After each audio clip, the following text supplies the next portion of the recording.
dans Retro & Magic, nous avions commencé à aborder la thématique des mascottes animales qui se multiplièrent dans les jeux de plateforme au début des années 90.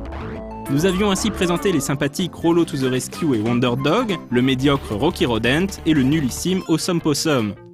Mais certaines mascottes ont connu juste assez de popularité pour connaître plusieurs aventures, à l'image de celle dont nous allons parler aujourd'hui.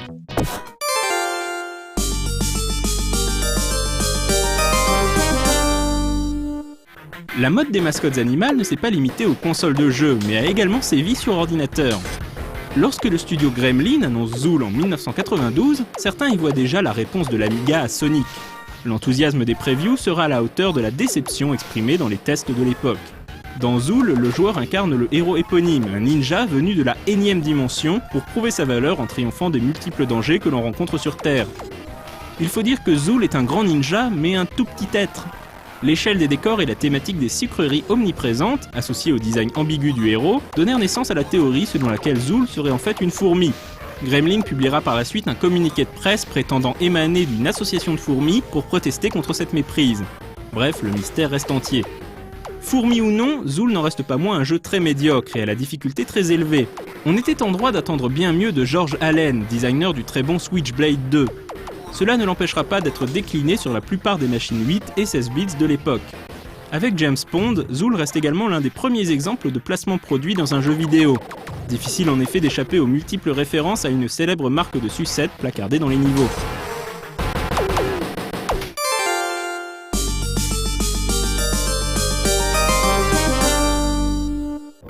Malgré des critiques un peu fraîches, Zool remporte suffisamment de succès pour justifier la mise en chantier d'une suite, le bien nommé Zool 2.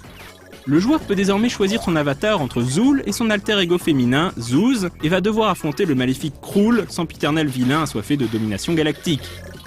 La persévérance a toutefois du bon car Zool 2 se révélera un bien meilleur jeu que son prédécesseur. Rien de bien original du point de vue du gameplay, mais le jeu est fun, nerveux et globalement bien mieux réalisé que le premier épisode. Bref, on aurait presque espéré que Gremlin sorte un Zool 3, mais aucune autre suite ne verra le jour, du moins pas en jeu vidéo. En effet, un roman adapté de Zool, une novélisation comme on dit, fut publié en 1995. Baptisé Cool Zool, ce roman était écrit par Stan Nichols, futur auteur de la série de fantasy best-seller Orcs. Comme quoi, il faut commencer petit.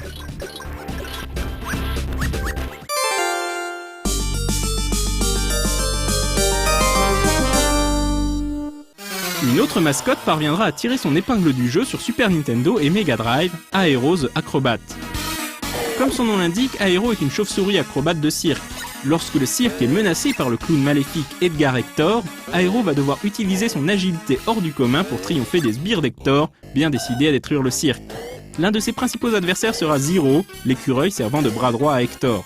Aero the Acrobat se démarque en misant sur les capacités uniques de son héros, capable d'effectuer diverses acrobaties comme des attaques en vrille, ainsi que d'envoyer des étoiles pour se débarrasser des ennemis trop collants. L'une des particularités du jeu est que dans chaque niveau, le joueur doit accomplir un certain objectif, comme par exemple sauter sur toutes les plateformes étoilées pour les faire disparaître, ou passer au travers de certains cerceaux. Aero the Acrobat était une création du studio américain Iguana Entertainment pour le compte de l'éditeur japonais Sunsoft, qui adoptera d'ailleurs Aero comme mascotte. Aero the Acrobat remportera un joli succès et reste l'un des héros emblématiques de l'ère 16 bits. Le designer du jeu était David Sealer, qui plus tard réalisera Maximo pour Capcom.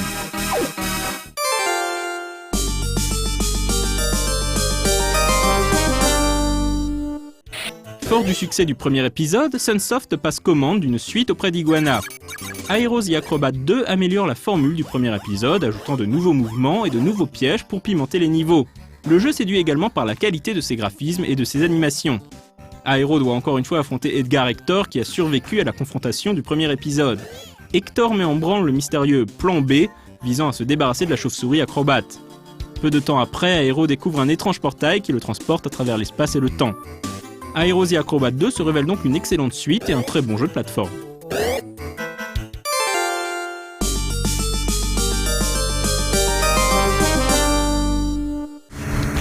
Iguana revisite à nouveau l'univers d'Aero the Acrobat avec Zero the Kamikaze Squirrel. Comme son nom l'indique, on n'y incarne plus la chauve-souris, mais Zero l'écureuil. Anciennement sbire numéro 1 d'Edgar Hector, Zero décide de démissionner lorsqu'il apprend qu'un bûcheron maléfique, Lumberjack Jack, est en train de ravager sa forêt natale. Zero part donc en croisade pour sauver la forêt, rejoignant alors Aero sur la liste des mammifères à abattre d'Hector. Jeu très correct au demeurant, Zero the Kamikaze Squirrel prête un peu à sourire en raison de l'attitude outrageusement badass de son héros. Son expression censée évoquer la férocité fait plutôt penser à de la constipation, sans oublier les mouvements de karaté de l'écureuil ponctués de petits cris stridents. Rétrospectivement, le personnage n'est pas sans évoquer une version animale de Karate Boy. Sans être mémorable, Zero the Kamikaze Squirrel n'est pas pour autant mauvais, mais reste moins convaincant que le deuxième épisode des aventures d'Aero.